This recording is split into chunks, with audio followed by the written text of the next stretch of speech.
भारत माता की, भारत माता की, भारत माता की, बीजेपी पार्टी की, बीजेपी पार्टी की, बीजेपी पार्टी की नरेंद्र ಭ್ರಷ್ಟ ಕಾಂಗ್ರೆಸ್ ಸರ್ಕಾರಕ್ಕೆ ಹೇಳಬೇಕಾರ ಧಿಕ್ಕಾರ ಧಿಕ್ಕಾರ. ತೊಲಗಲೇ ತೊಲಗಲೇ ಕಾಂಗ್ರೆಸ್ ತೊಲಗಲಿ, ತೊಲಗಲೇ ತೊಲಗಲೇ ಕಾಂಗ್ರೆಸ್ ತೊಲಗಲಿ. ಭ್ರಷ್ಟ ಸಚಿವ ನಾಗೇಂದ್ರ ಕೂಡಲೇ ರಾಜೀನಾಮೆ ಕೊಡಲೇಬೇಕು, ಕೊಡಲೇಬೇಕು, ಕೊಡಲೇಬೇಕು, ಭ್ರಷ್ಟ ಸಚಿವ ನಾಗೇಂದ್ರ ಈ ಕೂಡಲೇ ರಾಜೀನಾಮೆ ಕೊಡಲೇಬೇಕು. ಕೊಡಲೇಬೇಕು. ನಮ್ಮ ನಾಯಕರುಗಳ ಈಗಾಗಲೇ ವಿಧಾನಸೌಧದ ಒಳಗೆ ವಿಧಾನ ಪರಿಷತ್ತಿನ ಒಳಗೆ ಅದೇ ರೀತಿಯಾಗಿ ನಮ್ಮೆಲ್ಲ ಕಾರ್ಯಕರ್ತರ ಬಂಧುಗಳು ಇಡೀ ರಾಜ್ಯಾದ್ಯಂತ ವಿಧಾನಸಭೆ ಹೊರಗೆ ಹೋರಾಟವನ್ನು ಈ ದಿನ ಪ್ರಾರಂಭಗೊಂಡಿದೆ. ಈ ಹೊಗೆ ಭ್ರಷ್ಟ ಸಚಿವ ಏನಿದ್ದಾರೆ ನಾಗೇಂದ್ರ ಅವರ ರಾಜೀನಾಮೆ ಕೊಡುವ ತನಕ ಇದೊಂದು ಹೋರಾಟ ಮುಂದುವರ್ತದೆ. ಅಲ್ಲಿ ಒಂದು ವಿರಮಿಸುವ ಮಾತೇ ಇಲ್ಲ. ಈ ಒಂದು ಕಾರ್ಯಕ್ರಮಕ್ಕೆ ಹಿರಿಯ ನಾಯಕರುಗಳಾದಿಯಾಗಿ ಮಹಿಳಾ ಮೋರ್ಚಾ ಪದಾಧಿಕಾರಿಗಳಾದಿಯಾಗಿ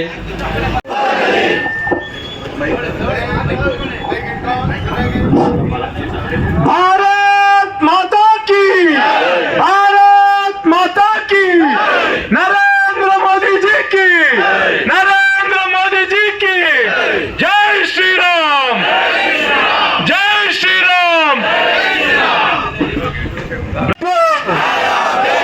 ಎಲ್ಲಿವರೆಗೂ ಹೋರಾಟ, ಎಲ್ಲಿವರೆಗೂ ಹೋರಾಟ, ದಲಿತ ವಿರೋಧಿ ಕಾಂಗ್ರೆಸ್ ಸರ್ಕಾರಕ್ಕೆ, ಹಿಂದೂ ವಿರೋಧಿ ಕಾಂಗ್ರೆಸ್ ಸರ್ಕಾರಕ್ಕೆ ಎಲ್ಲಿವರೆಗೂ ಹೋರಾಟ.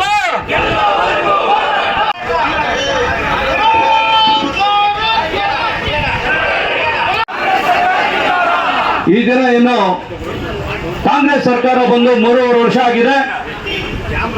6 ತಿಂಗಳಿಂದ 8 ತಿಂಗಳವರೆಗೂ ಮುಖ್ಯಮಂತ್ರಿಗಳ ಕುರ್ಚಿಗೆ ಕಿತ್ತಾಟ ಇತ್ತು. 1 ವರ್ಷದಿಂದ ಮುಖ್ಯಮಂತ್ರಿಗಳ ಕುರ್ಚಿಗೆ ಕಿತ್ತಾಟ ಇತ್ತು. ಕೊನೆಗೂ ಅಂತೂ ಸಿದ್ದರಾಮಯ್ಯನವರು ಸೀಟ್ ಬಿಟ್ಕೊಟ್ಟು ಡಿ ಕೆ ಶಿವಕುಮಾರ್ ಕೂತ್ಕೊಂಡ್ರು. ಅವ್ರು ಕೂತ್ಕೊಂಡಾದ್ಮೇಲೆ 2 ತಿಂಗಳು, ಹೆಚ್ಚು ಕಡಿಮೆ 2 ತಿಂಗಳು ಮಂತ್ರಿಗಿರಿ ಯಾರಿಗೂ ಕೊಟ್ಟಿಲ್ಲ. ಡೆಲ್ಲಿ ಯಾತ್ರೆ ಮಾಡ್ತಾ ಇದ್ರು.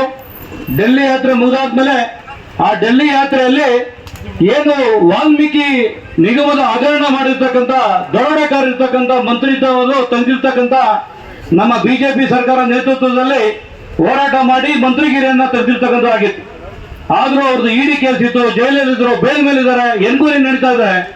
ಅಂತವ್ರಿಗೆ ಕೂಡ ಮತ್ತೆ ಈ ಕ್ಯಾಬಿನೆಟ್ ಅಲ್ಲಿ ಮಂತ್ರಿಗಿರಿ ಮಾಡಿದ್ದಾರೆ. ನಾಗೇಂದ್ರ ಅವರು ಇವತ್ತು ಮಂತ್ರಿ ಸ್ಥಾನದಲ್ಲಿ ಕೂತಿದ್ದಾರೆ. ಆದ್ರೆ ಇವತ್ತು ಕ್ಯಾಬಿನೆಟ್ ಅಲ್ಲಿ ಅವರು ಸ್ಥಾನವನ್ನ ಕೊಟ್ಟಿರ್ತಕ್ಕಂಥದ್ದು ನೋಡಿದ್ರೆ ಕಾಂಗ್ರೆಸ್ ಸರ್ಕಾರದ ಏನು ಧೋರಣೆ ಅಂತಕ್ಕಂಥದ್ದು ಇಡೀ ರಾಜ್ಯ ನೋಡ್ತಾ ಇದೆ. ಹಂಗಾಗಿ ಇವತ್ತು ನಮ್ಮ ಬಿಜೆಪಿ ಮತ್ತು ಜೆಡಿಎಸ್ ಎರಡೂ ಸೇರಿ ಸದನದಲ್ಲಿ ಇವತ್ತು ದೊಡ್ಡ ಮಟ್ಟಕ್ಕೆ ಚರ್ಚೆ ನಡೀತಾ ಇದೆ. ಆದ್ರೆ ಅವ್ರನ್ನ ಇಳಿಸೋವರೆಗೂ ಕೂಡ ಇಡೀ ಕರ್ನಾಟಕದಲ್ಲಿ ಬಿಜೆಪಿ ಜೆಡಿಎಸ್ ವತಿಯಿಂದ ನಾವೊಂದು ಎಲ್ಲಾ ಜಿಲ್ಲೆ ಕಚೇರಿಗಳ ಮುಂದೆ, ಜಿಲ್ಲಾಧಿಕಾರಿಗಳ ಕಚೇರಿ ಮುಂದೆ ಬರ್ತಾ ಇದ್ದೀವಿ, ಇವತ್ತೆಲ್ಲ ಕೂತಿದ್ವಿ.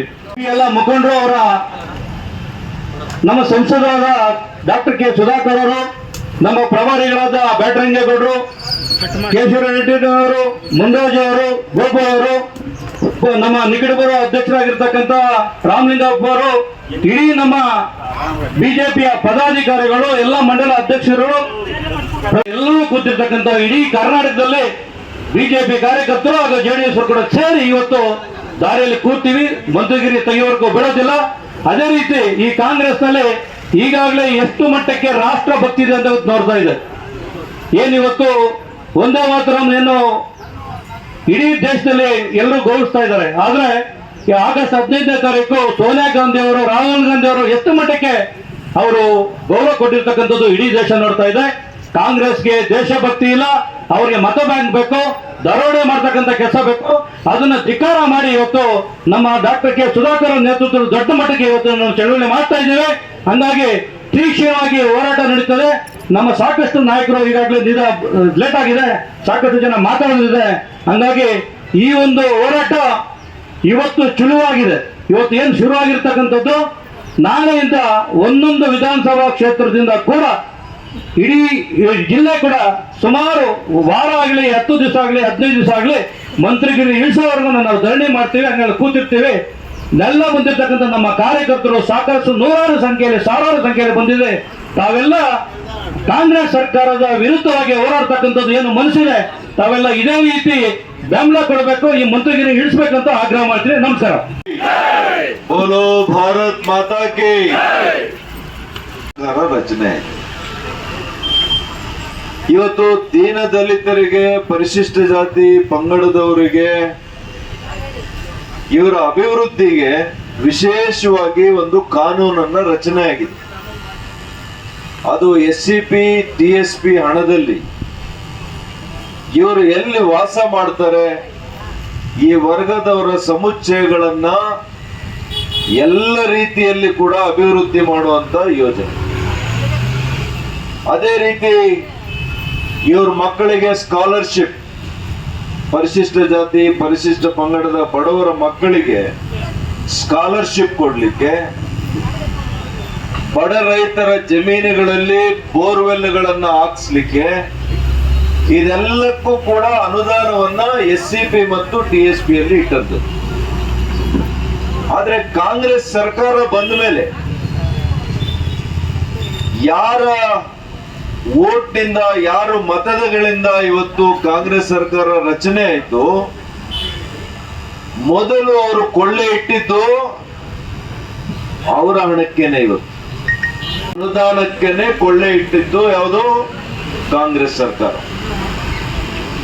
ಇವತ್ತು SCP TSP ಹಣದಲ್ಲಿ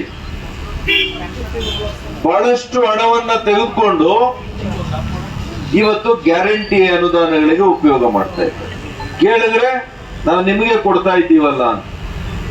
ಅದೆಲ್ಲ ಇವ್ರು ಹೇಳಿದ್ದು ಚುನಾವಣೆಯ ಪ್ರಣಾಳಿಕೆಯಲ್ಲಿ ಹೇಳಿದ್ದು, ಈ SCP TSP ಹಣದಲ್ಲಿ, ನಿಮ್ಮ ಹಣದಲ್ಲೇ ತಗೊಂಡು ನಿಮಗೆ ಗ್ಯಾರಂಟಿ ಕೊಡ್ತೀವಿ ಅಂತ ಹೇಳಿದ್ರ?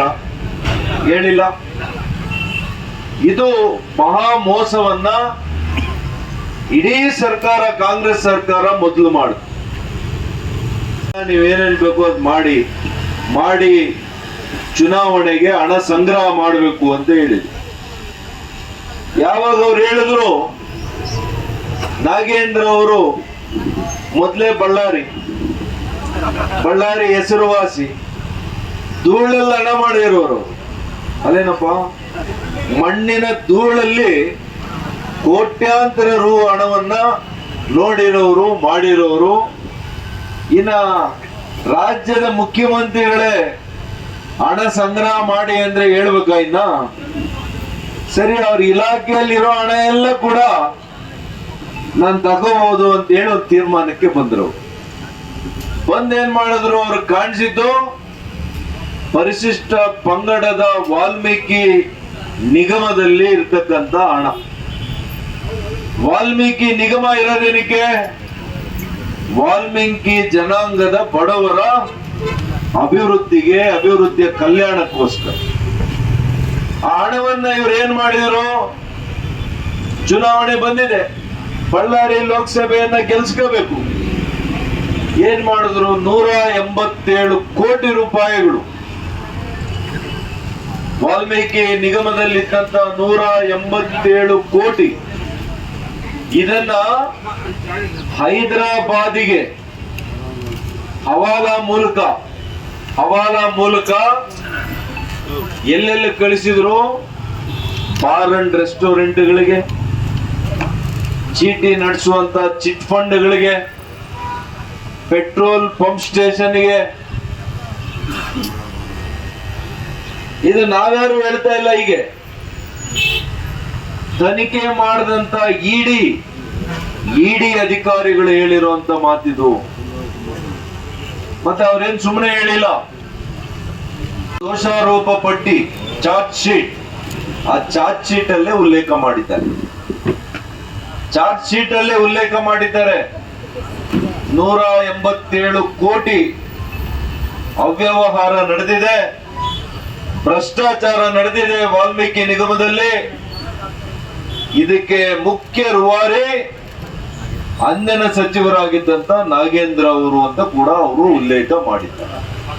ಇನ್ನು ಕೆಲವು ಅಧಿಕಾರಿಗಳ ಹೆಸರೆಲ್ಲ ಕೂಡ ಉಲ್ಲೇಖ ಮಾಡಿದ್ದಾರೆ. ಆ ಅಧಿಕಾರಿ ಪಾಪ ಆತ್ಮಹತ್ಯೆ ಕೂಡ ಮಾಡ್ಕೊಂಡು ಸತ್ತೋದ. ಚಂದ್ರಶೇಖರನ್ ಅನ್ನೋರು ವಾಲ್ಮೀಕಿ ನಿಗಮದಲ್ಲಿ ಕೆಲಸ ಮಾಡುವಂತ ಒಬ್ಬ ಮ್ಯಾನೇಜರ್ ಆತ್ಮಹತ್ಯೆಗೆ ಕೂಡ ಶರಣಾದ. ಇದನ್ನೆಲ್ಲ ನಾವು ನಮ್ಮ ಪಕ್ಷ ಇದನ್ನ ಬಹಳ ಗಟ್ಟಿಯಾಗಿ ತಗೊಂಡು ಭಾರತೀಯ ಜನತಾ ಪಕ್ಷ ಸದನದ ಒಳಗಡೆ ಸದನದ ಹೊರಗಡೆ ನಾವು ಹೋರಾಟ ಮಾಡಿದ್ಮೇಲೆ ಮಾನ್ಯ ಸಿದ್ದರಾಮಯ್ಯನವರು ಅಂದಿನ ಮುಖ್ಯಮಂತ್ರಿಗಳು ಅವರೇ ಸದನದಲ್ಲಿ ಒಪ್ಕೊಂಡ್ರು, ಹೌದು ವಾಲ್ಮೀಕಿ ನಿಗಮದಲ್ಲಿ ಭ್ರಷ್ಟಾಚಾರ ಆಗಿದೆ, ಹಣ ದುರುಪಯೋಗ ಆಗಿದೆ, ಆದ್ರೆ ನೀವೇಳೋ 197 ಕೋಟಿ ಅಲ್ಲ, ಒಂದ್ 89 ಕೋಟಿ ಆಗಿರ್ಬೋದು ಅಂತ ಹೇಳಿದ್ರು. ಅಂದ್ರೆ ಅವ್ರಿಗೆ 89 ಕೋಟಿ ವಾಲ್ಮೀಕಿ ಜನಾಂಗದಂದ್ರೆ ಬಿಟ್ಟಿ ಹಣ ಅಂತ. ಮತ್ತೆ ಸಿದ್ದರಾಮಯ್ಯನವ್ರ ಬಾಯಿಂದ ಬಂದಿದ್ದು, ನಾನು ಹೇಳ್ತಾ ಇಲ್ಲ ಈ ಮಾತು, ಎಲ್ಲ ಇಡೀ ರಾಜ್ಯದ ಜನತೆ ನೋಡಿದ್ದೀರಾ ಇಲ್ಲಪ್ಪ? ಎಲ್ಲ ಟಿವಿಗಳಲ್ಲಿ ನೀವು ನೋಡಿದ್ದೀರಿ. 187 ಕೋಟಿ ಪಾಪ ಮಾಡಿಲ್ಲ ನಮ್ಮನು, ಒಂದ್ 89 ಕೋಟಿ ಮಾಡೋನಷ್ಟೇ ಅಂತ ಅವರು ಕೂಡ ಅವನಿಗೆ ಬಿರುದನ್ನ ಕೊಟ್ರು. ಅದಾದ್ಮೇಲೆ ನಮ್ಮ ಒತ್ತಾಯಕ್ಕೆ ಮಣಿದು, ನಮ್ಮೆಲ್ಲರ ಹೋರಾಟಕ್ಕೆ ಮಣಿದು ಸಿದ್ದರಾಮಯ್ಯನವರೇ ನಾಗೇಂದ್ರದ ರಾಜೀನಾಮೆಯನ್ನ ಪಡ್ಕೊಂಡ್ರ ಇಲ್ಲ? ಈ 1 ವರ್ಷದಲ್ಲಿ ಅವ್ರ ರಾಜೀನಾಮೆ ತಗೊಂಡ್ಮೇಲೆ ಮತ್ತೆ ಈಗ ಮಾನ್ಯ ಸಿದ್ದರಾಮಯ್ಯನವರೇ ಇವತ್ತು DK ಶಿವಕುಮಾರ್ ಅವ್ರಿಗೂ ಅವರ ಒಳ ಒಪ್ಪಂದ ಏನಿದೆ ನಮ್ಗೆ ಬೇಕಾಗಿಲ್ಲ, ಅದು ಆ ಪಕ್ಷಕ್ಕೆ ಬಿಟ್ಟಿರುವಂತ ಒಂದು ಉಸಾಬರಿ, ನಮ್ಮ ಉಸಾಬರಿ ಅಲ್ಲ. ಅವ್ರ ಮಧ್ಯೆ ಏನ್ ನಡೆದಿತ್ತು, ಏನ್ ಅಂಡರ್ಸ್ಟ್ಯಾಂಡಿಂಗ್ ಆಗಿತ್ತು, ಏನ್ ಕಮಿಟ್ಮೆಂಟ್ ಇತ್ತು, ನಮಗೆ ಅದು ಅನವಶ್ಯಕ. ಈಗ ಹೊಸ ಮುಖ್ಯಮಂತ್ರಿಗಳು ಬಂದ್ರು. ಹೊಸ ಮುಖ್ಯಮಂತ್ರಿಗಳು ಬಂದ ಮೇಲೆ ಅವ್ರ ಭಾಷಣ, ಅವರ ರೀತಿ ನೀತಿ ನೋಡಿ ನಾನು ಕೂಡ ಬಹಳಷ್ಟು ಇವರು ಬದಲಾವಣೆ ಆಗಿದ್ದಾರೆ. ಹಿಂದೆ ಇದ್ದಂತ DK ಶಿವಕುಮಾರ್ ಅವರಲ್ಲ, ಇವರು ಬಹಳಷ್ಟು ಬದಲಾವಣೆ ಆಗಿದ್ದಾರೆ ಅಂತ ನಾನು ತಿಳ್ಕೊಂಡೆ. ಯಾಕೆಂದ್ರೆ ಅವರು ಮಾಧ್ಯಮದವ್ರ ಮುಂದೆ ಹೇಳ್ತಾ ಇದ್ರು, ನಾನು ಈ ರಾಜ್ಯದಲ್ಲಿ ಇರೋವರೆಗೂ 1 ರೂಪಾಯಿ ಭ್ರಷ್ಟಾಚಾರ ಆಗ್ಲಿಕ್ಕೆ ಬಿಡೋದಿಲ್ಲ ಅಂತ ಹೇಳಿ. ಆದ್ರೆ ಅದು ಹೇಳಿದ ಕೆಲವೇ ದಿನಗಳಲ್ಲಿ 187 ಕೋಟಿ ರೂಪಾಯಿ ಬಡವರ ಹಣವನ್ನ ನುಂಗದಂತ ನಾಗೇಂದ್ರ ಅವರನ್ನ ಮಂತ್ರಿ ಮಾಡಿ ನಿಮ್ ಪಕ್ಕದಲ್ಲಿ ಕೂಡಿಸ್ಕೊಂಡಿದ್ದಕ್ಕೆ ನೀವು ಉತ್ತರ ಕೊಡ್ಬೇಕಲ್ಲ ಮುಖ್ಯಮಂತ್ರಿಗಳೇ. ಅಲ್ಲಿಗೆ ನೀವು 1 ರೂಪಾಯಿ ಭ್ರಷ್ಟಾಚಾರವನ್ನು ಒಪ್ಪೋದಿಲ್ಲ, 100 ಕೋಟಿ ರೂಪಾಯಿಗಳ ಭ್ರಷ್ಟಾಚಾರ ಮಾಡಿದ್ರೆ ಮಾತ್ರ ನಿಮಗೆ ಗೌರವ ಸಿಕ್ಕುತ್ತೆ, ನೀವು ಮಾಡ್ತೀರಾ ಅನ್ನೋದಾಗಿದೆ. ಇವತ್ತು ಮಾನ್ಯ ಸಿದ್ದರಾಮಯ್ಯನವ್ರ ಮೇಲೆ ಬರೋದಿಲ್ಲ ಇದು ಅಪವಾದ. ಯಾಕೆಂದ್ರೆ ಅವ್ರು ಇದ್ದಾಗ ಇವ್ರು ರಾಜೀನಾಮೆ ತಗೊಂಡ್ರು. ಇವತ್ತು ಅಪವಾದ ಬಂದ್ರೆ ಅದು ಮಾನ್ಯ DK ಶಿವಕುಮಾರ್ ಇವತ್ತಿನ ಮುಖ್ಯಮಂತ್ರಿಗಳ ಮೇಲೆ ಬರುತ್ತೆ. ಹೈಕಮಾಂಡ್ ಒತ್ತಾಯಕ್ಕೆ ಮಣಿದು ಮಾಡಿದ್ದೀರಾ ಅಥವಾ ನಿಮ್ಗೆ ಇನ್ಯಾವುದಾದ್ರೂ ಒತ್ತಾಯ ಬಂತ ನಮ್ಗೆ ಗೊತ್ತಿಲ್ಲ. ಆದ್ರೆ ಇವತ್ತು ರಾಜ್ಯದ ಜನತೆ ಹೇಳ್ತಾ ಇರುವಂತದ್ದು, ಬಡವರ ಹಣವನ್ನ ದೋಚಿರ್ತಕ್ಕಂತ, ಮೋಸ ಮಾಡಿರ್ತಕ್ಕಂತ ನಾಗೇಂದ್ರರವರನ್ನ ತಾವು ತಕ್ಷಣ ವಜಾ ಮಾಡಬೇಕು, ವಜಾ ಮಾಡಲೇಬೇಕು. ಮಾಡೋವರೆಗೂ ಕೂಡ ನಮ್ಮ ಭಾರತೀಯ ಜನತಾ ಪಕ್ಷ ಇವತ್ತು ಸದನದಲ್ಲಿ ಹೋರಾಟ ಮಾಡುತ್ತೆ, ಸದನದ ಹೊರಗಡೆ ಎಲ್ಲ ಜಿಲ್ಲೆಗಳಲ್ಲಿ ಕೂಡ ನಾವು ಹೋರಾಟವನ್ನು ಮಾಡ್ತೇವೆ. ಈಗಾಗಲೇ ನಮ್ಮ ವಿರೋಧ ಪಕ್ಷದ ನಾಯಕರು, ರಾಜ್ಯದ ಅಧ್ಯಕ್ಷರು ಇವರಿಬ್ಬರು ಕೂಡ ಅಹೋರಾತ್ರಿ ಹೋರಾಟವನ್ನ ಮಾಡಬೇಕು ಅಂತ ಹೇಳಿದ್ದಾರೆ ನಮ್ಗೆ. ಹಾಗಾಗಿ ಇವತ್ತು ನಮ್ಮ ಇಡೀ ಜಿಲ್ಲೆಯಿಂದ, ಎಲ್ಲ ತಾಲೂಕುಗಳಿಂದ ನಮ್ಮ ಪದಾಧಿಕಾರಿಗಳು, ನಮ್ಮ ಕಾರ್ಯಕರ್ತರು ಬಂದಿದ್ದಾರೆ.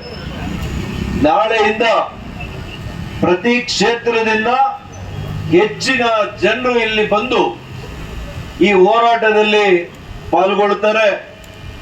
ಅಷ್ಟೊತ್ತಿಗೆ ಬಹುಶಃ ಕಾಂಗ್ರೆಸ್ ಸರ್ಕಾರಕ್ಕೆ ಸ್ವಲ್ಪನಾದರೂ ಕಿಂಚಿತ್ ಬಡವರ ಬಗ್ಗೆ, ಪರಿಶಿಷ್ಟ ಜಾತಿ ವಾಲ್ಮೀಕಿ ಜನಾಂಗದವರ ಬಗ್ಗೆ ನಿಮಗೆ ಬದ್ಧತೆ ಇದ್ರೆ ತಕ್ಷಣ ನೀವು ನಾಗೇಂದ್ರ ಅವ್ರ ರಾಜೀನಾಮೆಯನ್ನ ವಾಪಸ್ ತಗೊಳ್ಳಿ. ಇವತ್ತು ಅನೇಕರಿದ್ದಾರೆ ನಿಮ್ಮ ಪಕ್ಷದಲ್ಲಿ, ಇನ್ನೂ ಕೂಡ ವಾಲ್ಮೀಕಿ ಜನಾಂಗದಲ್ಲಿ ಇರ್ತಕ್ಕಂಥ ಶಾಸಕರು, ಅವ್ರನ್ನ ಮಾಡಿ ನಮ್ದೇನು ವಿರೋಧ ಇಲ್ಲ. ಈಗ ರಘುಮೂರ್ತಿ ಅವ್ರನ್ನ ಮಾಡಿದ್ದೀರಿ ಚಿತ್ರದುರ್ಗದಿಂದ, ನಮ್ ವಿರೋಧ ಏನಿಲ್ಲ. ಇನ್ನು ಬಳ್ಳಾರಿಯಲ್ಲೇ ಇನ್ನೂ ಕೂಡ ಕೆಲವರು ಇದ್ದಾರೆ, ಅವ್ರನ್ನ ಮಾಡಿ, ನಮ್ಗೇನ್ ಬೇಜಾರಿಲ್ಲ. ಇವತ್ತು ದಲಿತರ ಚಾಂಪಿಯನ್ಸ್ ಅಂತ ಹೇಳಿ ನಮ್ಮ ಡಾಕ್ಟರ್ ಪರಮೇಶ್ವರ್ ಅವರು, ಡೆಪ್ಯೂಟಿ ಚೀಫ್ ಮಿನಿಸ್ಟರ್ KH ಮುನಿಯಪ್ಪನವರು, 7 ಸಲ MP ಅವರು, ಈ ಭಾಗದ ಮುಖಂಡರು, ನೀವು ಮಂತ್ರಿ ಇದ್ದೀರಿ. ಇನ್ನು ಶಿವರಾಜ್ ತಂಗಡಗಿ ಮಂತ್ರಿ ಇದ್ದಾರೆ, ರಘುಮೂರ್ತಿ ಇದ್ದಾರೆ, ಪ್ರಿಯಾಂಕ್ ಖರ್ಗೆ ಗೃಹ ಸಚಿವರು, ಬಸಂತಪ್ಪ, ಇಷ್ಟು ಜನ ನೀವು ದಲಿತ ಸಮುದಾಯದಿಂದ ಸಚಿವರಾಗಿದ್ದೀರಿ. ನರೇಂದ್ರ ಸ್ವಾಮಿ, ಇಷ್ಟು ಜನ ಆಗಿದ್ದೀರಿ. ನೀವೆಲ್ಲ ಕೂಡ ದಲಿತರ ಚಾಂಪಿಯನ್ಸ್ ಅಂತ ಹೇಳ್ಕೊಳ್ತೀರಿ. ಆದ್ರೆ ಇವತ್ತು ದಲಿತರಿಗೆ ಅನ್ಯಾಯ ಮಾಡಿರುವಂತ ಒಬ್ಬ ವ್ಯಕ್ತಿಯನ್ನ ನೀವು ಮಂತ್ರಿ ಮಾಡ್ಕೊಂಡು ಜೊತೆಲಿ ಕೂಡ್ಸ್ಕೊಂಡಿದ್ದೀರಲ್ಲ, ನೀವು ನಿಜವಾಗಿಯೂ ಕೂಡ ದಲಿತರ ಚಾಂಪಿಯನ್ಸ ಅದರಿಗೆ, ಅಥವಾ ಇಂಥವ್ರ ಜೊತೆ ಸೇರ್ಕೊಂಡು ನೀವು ಕೂಡ ದಲಿತರಿಗೆ ಅನ್ಯಾಯ ಮಾಡುವಂತ ಮಂತ್ರಿಗಳ ಕೊಡ್ಬೇಕು. ಇವತ್ತು ನೀವೆಲ್ಲ ಜೊತೆಲಿ ಕೂತ್ಕೊಳ್ತಾ ಇದ್ದೀರಿ. ಸತೀಶ್ ಜಾರಕಿಹೊಳಿ ಕೂಡ ಇದ್ದಾರೆ, ಹೇಳಿ, ನೀವು ಉತ್ತರ ಕೊಡಿ. ಇವತ್ತು ಸಮುದಾಯಕ್ಕಾಗಿರುವಂತ ಅನ್ಯಾಯ ಇದು, ಬಡವರಿಗೆ ಆಗಿರ್ತಕ್ಕಂಥ ಅನ್ಯಾಯ. ಮತ್ತು ಏನ್ ನಾವು ಸುಮ್ನೆ ದೋಷಾರೋಪಣೆ ಮಾಡ್ತಾ ಇಲ್ಲ. ಎನ್ಫೋರ್ಸ್ಮೆಂಟ್ ಡೈರೆಕ್ಟರೇಟ್ ಅವ್ರ ಮನೆಗೆ ಹೋಗಿ ದಾಳಿ ಮಾಡಿದ್ದಾರೆ, ಅವ್ರ ಕಚೇರಿಗಳಿಗೆ ಹೋಗಿ ದಾಳಿ ಮಾಡಿದ್ದಾರೆ. ಈ ಬಾರುಗಳು ಎಲ್ಲ ನಾನು ಹೇಳದ್ನಲ್ಲ, ಇದೆಲ್ಲ ಕಡೆ ಹೋಗಿ ದಾಳಿ ಮಾಡಿ ಸಂಗ್ರಹ ಮಾಡಿರುವಂತ ಒಂದು ಮಾಹಿತಿ, ಇದನ್ನ ಅವರು ಇವತ್ತು ದೋಷಾರೋಪಣೆ ಮಾಡುವಂತ ಪಟ್ಟಿಯಲ್ಲೇನೆ ಇವತ್ತು ಸೇರಿಸಿದ್ದಾರೆ.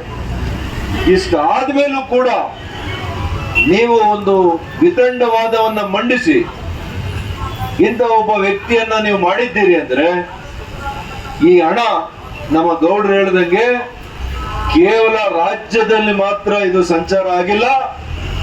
ಬಹುಶಃ ಈ ಪಾಪದ ಹಣ, ವಾಲ್ಮೀಕಿ ಬಡ ಜನತೆಯ ಹಣ, ಇದು ಕಾಂಗ್ರೆಸ್ನ ಹೈಕಮಾಂಡ್ಗೆ ಮುಟ್ಟಿದೆ ಅಂತ ಕೂಡ ನಾನು ಈ ಸಂದರ್ಭದಲ್ಲಿ ಹೇಳಲಿಕ್ಕೆ ಬಯಸ್ತೇನೆ.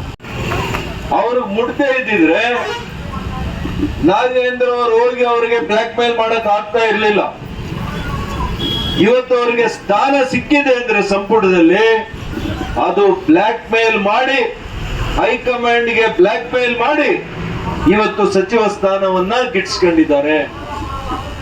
ಹಾಗಾಗಿ ನಾವು ಇವತ್ತೆಲ್ಲ ಕೂಡ ಆಗ್ರಹ ಮಾಡೋದಿಷ್ಟೇನೆ, ನಮ್ಮ ಜಿಲ್ಲೆಯ ಬಿಜೆಪಿ ಮತ್ತು JDS ನಮ್ಮೆಲ್ಲ ಕಾರ್ಯಕರ್ತರು ಕೂಡ ಸೇರಿ ಇವತ್ತು ಹೋರಾಟ ಮಾಡ್ತೇವೆ.